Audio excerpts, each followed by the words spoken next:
Hello everyone welcome back to my another blog. আজি হৈছে দেওবাৰ আৰু এতিয়া বাজি গ'ল আবেলি 4টা। এয়া যোৱা আজি ৰাতিপুৱা দেখিছেনে এটা কণী পোষ্ট বনাইছোঁ, মানে আমাৰ কাৰণে বইল কৰিছিলোঁ কিন্তু এটা বেয়া হৈ গ'ল, মানে ভাঙি গ'ল। গতিকে মাজৰ বস্তুবোৰ যে ওলাই গ'ল, ৰিয়াক এটা পোষ্ট বনাই দিওঁ, তাই এনেও ভাল পায় এনেকৈ খাই। তাৰপাছতে এখন আছিল লগত ঘুগনি অকণমান দেখাই দিছোঁ আৰু তাৰপাছতে এয়া প্লেটত লৈ লৈছোঁ আৰু মোৰ কণী বইলেই আছে আৰু এওঁ ৰাতিপুৱা সোনকালেই ব্ৰেকফাষ্ট কৰিলে। মোৰ অকণমান আজি উঠাও দেৰি আৰু অকণ কামবোৰ কৰোঁতে লেহেতীয়া হৈ গৈছে, মানে অকণ দেওবাৰ বুলি এলাহকৈ কৰোঁতে দেৰি হৈ গৈছে আৰু ৰিয়াও যিহেতু দেৰিকৈ উঠিছিল, আমাৰ ব্ৰেকফাষ্টটো অকণমান দেৰি হৈ গ'ল। আৰু তাৰপাছতে এয়া ব্ৰেকফাষ্ট কৰাৰ পাছত লৈছোঁ বেঙেনা আৰু বিলাহী পুৰি আৰু এটা আলু বইল কৰি থোৱা আছে। তাৰপাছত সেইখিনি হয় মানে এইফালে উলিয়াই লৈছোঁ আমখিনি। দুদিন মই নিমখত দি থৈছিলোঁ আৰু আজি বোলো অকণমান হালধি সানি যি ৰ'দ ওলাইছে তাতে দি দিওঁ। তাৰপাছতে অকণমান জলকীয়াও ৰ'দাইছোঁ দেই, আৰু সেইখিনিত বেলকনিত থৈ আহি এইফালে কেৰাহীটো পাতি দেওৰটোৱে দি থৈ গৈছিলে শাক অলপ কাটি, গতিকে সেইখিনিও লাই শাক বাৰীৰে শাক সেইখিনি বহাই দিছোঁ, নিমখ হালধি অকণমান দি দিছোঁ। তাৰপাছত হোৱাৰ সময়ত দি দিছোঁ অকণমান ঘিউ, আদা চাদা নাছিলেই, ঘিউ অকণ দিলে আৰু একোৱেই নালাগে, বহুত ধুনীয়া লাগে খাবলৈ। আৰু এয়া চাওক কাৰী পটত ধুনীয়াকৈ কাঢ়ি থৈ দিছোঁ।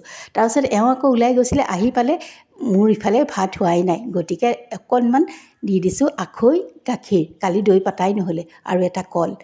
হেৰা ক'ত আছা? হেৰা দিওঁনে?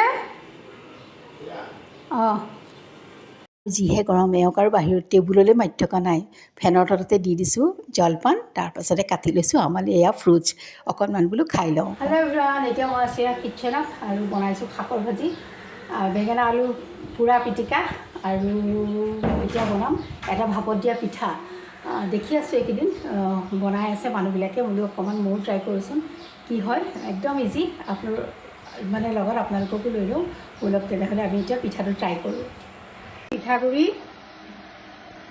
ভাবিছোঁ আৰু অকণমান দিয়ে দিওঁ বনাওঁতেই, একাপতকৈ অকণ বেছি লওঁ, মানুহজাকো বেছি, এফোৰণতেহে আবেলি যাব। ভাপত দিয়া পিঠা। আৰু এইকেইদিন সদায় দেখি আছোঁ এই ভাপত দিয়া পিঠাটো বহুতে বনাই আছে আৰু মোৰো লোভ লাগি গ'ল, এনেই লোভিয়া দিয়কচোন। আৰু তাৰপাছত লৈ লৈছোঁ পিঠাগুড়ি আৰু দি দিছোঁ অলপ চেনি, মই কমাই দিছোঁ 3 চামুচ চেনি দিছোঁ। আপোনালোকে ইচ্ছা কৰিলে মানে মিঠা বেছি খালে আৰু অকণ দি ল'ব। আৰু একাপ লৈছিলোঁ গাখীৰ, কিন্তু গাখীৰ আৰু অকণ দিবলগীয়া হ'ল কাৰণ পিঠাগুড়ি একাপতকৈ বেছি আছিলে যে। তাৰপাছতে যেনেকৈ কেকৰ বেটাৰটো বনাওঁ ঠিক তেনেকুৱা ধৰণেই বনাই লৈছোঁ। আৰু তাতে মই দি দিছোঁ এচামুচ বেকিং পাউডাৰ। মই দিব লাগিছিল পিঠাগুড়িৰ লগতে, কিন্তু পাহৰি থাকিলোঁ। এয়া গাখীৰ চাখীৰ ঘুটাৰ পাছত মনত পৰি গ'ল, আৰু লগতে এয়া দি দিছোঁ এচামুচ বেকিং পাউডাৰ। আৰু একো নাই, ধুনীয়াকৈ ঘুটি দিছোঁ। আৰু তাৰপাছত মই তাতে দি দিম এই যে মই ঘুটি আছোঁ চামুচ পাত, সেই চামুচ পাতৰ জোখাৰে 2 চামুচ ৰিফাইন অইল। এয়া কমাই দিলেও কথা নাই, এই পিঠাটো এনেও ভাল হৈ যায়, একো দিগদাৰী নাই। আৰু তাৰপাছতে দি দিছোঁ অলপ গৰু ঘিউ, মানে এইটো কিয় দিছোঁ জানানে, স্মেলটো খুব ধুনীয়া আহে, গৰু ঘিউ দিলে সোৱাদটো বঢ়াই দিয়ে। আৰু এই কেক টিনটোত অকণমান তেল সানি লৈছোঁ। তাৰপাছতে যিটো বেটাৰ বনাইছিলোঁ পিঠাগুড়িৰ সেইটো দি দিছোঁ। আৰু মই পিঠাগুড়িখিনি মিলৰ পৰাই অনা দেই, ঘৰত খুন্দি লোৱা নহয়। আৰু তাৰপাছতে এয়া দেখিছেনে দি দিছোঁ, আৰু কেৰাহী এটা এইফালে পাতি লৈছোঁ। তাতে মই এয়া মানে মোৰ এইটোত মই কেক বনাওঁ যে নিমখ লাগি লাগি অকণমান দাগ লাগিছে, তাতে পানী দিছোঁ। পানীখিনি অকণ অকণ উতল অহাত মই পাকঘৰৰে কাপোৰ এখন এনেকৈ পাৰি দিছোঁ। আপোনালোকে ভাল কিবা এখন দিব পাৰে বা ষ্টেণ্ড এডাল বহাই ল'ব পাৰে।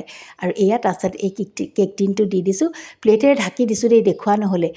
তাৰপাছত অকণ পানী কম যেন লাগি আৰু অকণমান দি দিছোঁ, আৰু এইটো মই প্লেটেৰে ঢাকি ওপৰৰ কেৰাহীটো এইয়া কাঁহী এখনেৰে ঢাকি দিছোঁ।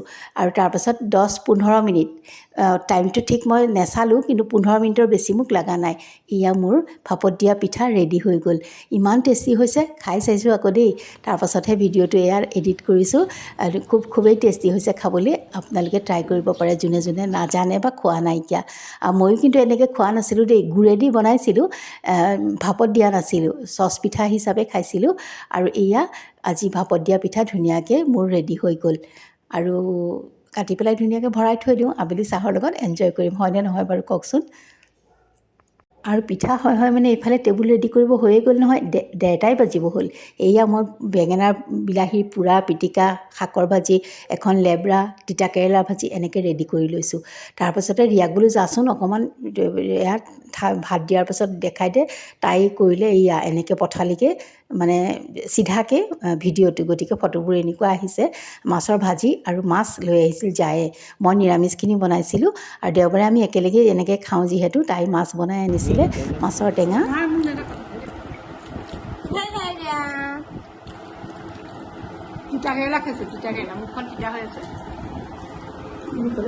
আৰু ভিডিঅ'টো চাই যদি ভাল পালে তেন্তে প্লিজ লাইক শ্বেয়াৰ কমেণ্ট কৰি মোক উৎসাহিত কৰিব। তেন্তে আজিলৈ আহোঁ।